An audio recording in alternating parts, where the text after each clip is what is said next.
কাজী নজরুল ইসলাম বিংশ শতাব্দীর অন্যতম জনপ্রিয় কবি, সঙ্গীতজ্ঞ, সঙ্গীত স্রষ্টা, দার্শনিক, যিনি বাংলা কাব্যে অগ্রগামী এবং অনন্য ভূমিকা রেখেছেন।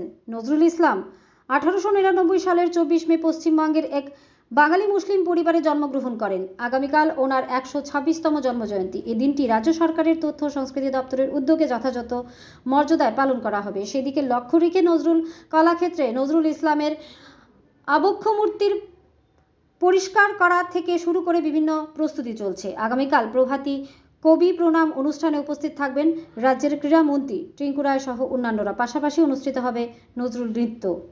ব্যুরো রিপোর্ট, আরই ধর্মনগর। কাজী নজরুল ইসলামের জন্মজয়ন্তী উপলক্ষে এখানে কাজ চলছে। প্রভাতী অনুষ্ঠান হবে, সকাল 7টা থেকে অনুষ্ঠান শুরু হবে। আমরা সেই কাজ করছি আর কি। মাননীয় মন্ত্রী শ্রী টিঙ্কু রায় আসবেন, উনি শ্রদ্ধাঞ্জলি দেবেন এবং বাচ্চাদের, শিশু শিল্পীদের নৃত্য সঙ্গীত হবে।